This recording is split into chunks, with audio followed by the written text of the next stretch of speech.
I appreciate this colloquy and appreciate my colleagues that have been through a lot on this proposal, and many of us worked in prior years on immigration reform measures. I think we build up a level of trust between us that helps on these issues. Senator Durbin is right. There are a couple of times where you just throw your hands up and say, I don't know if we can get there. But our staff worked hard and well, and I do believe that we have a proposal that can get 60 votes.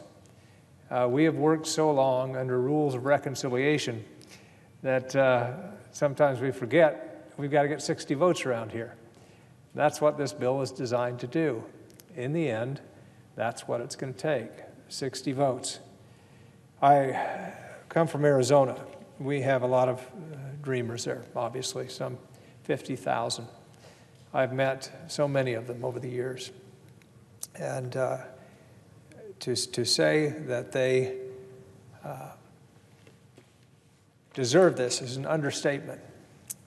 They've waited so long, some of them delaying education, not knowing what's on the other side, not being able to get the kind of job that they need because of uncertainty moving ahead.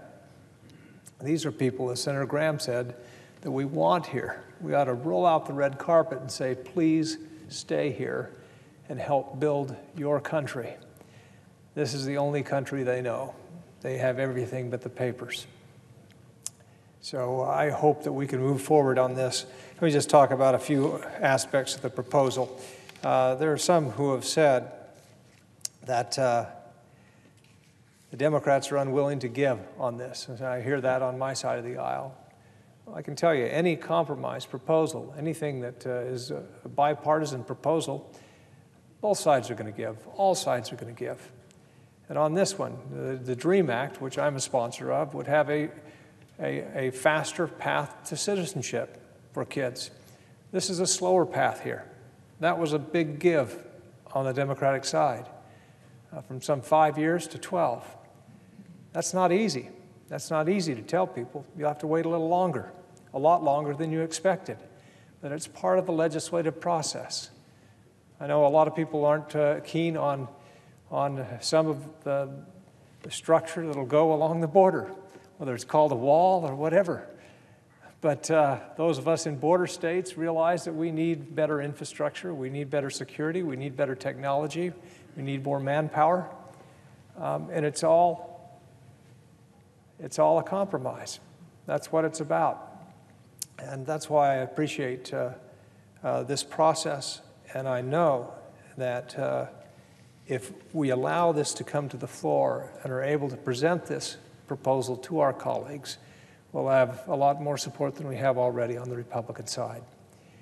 It was said by some on our side today that the only way we can move forward is if we get an okay from the White House, if we know what they want and what the president will sign. I'm not sure that we'll ever get there unless we actually put a proposal on the floor of the Senate and debate it and vote on it. At that point, then we'll know. Then the White House will come and say, yes, I can support that, or we can support that with this change or that change. But if we're waiting for the White House to come to us with a proposal that they can support, we'll likely be waiting a long time. Many of us met starting 6 weeks ago with the White House asking for proposals on the border. Tell us, we said, what the White House can live with, what is needed, what is a must-have. We waited and waited and waited for weeks, and then got a big proposal with just about everything thrown in. I would submit that we've got to put something on the floor, and that this proposal is ready. I think we ought to continue over the next couple of days to build support, add Republican and Democratic co-sponsors, and then I would ask our leadership, put this on the floor. Let's see where the votes are. We have a short period of time. We don't have much runway. The last thing we want to do is come right up against the deadline, right up against March 5th.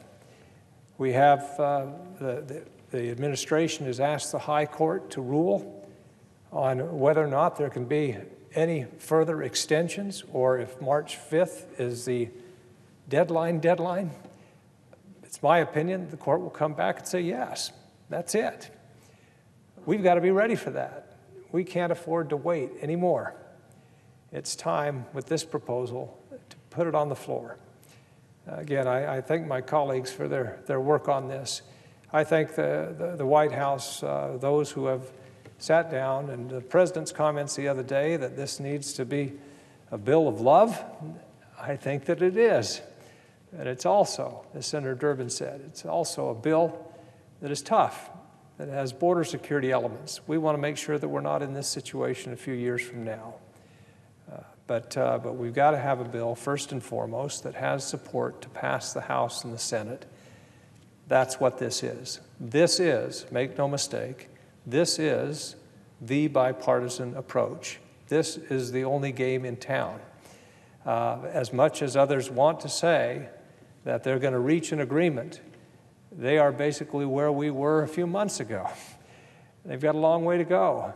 We have a proposal here that can garner enough support to pass the Senate. So let's move on with it, Mr. President. And with that, I'll yield back, or turn it over, I guess, to Senator Menendez.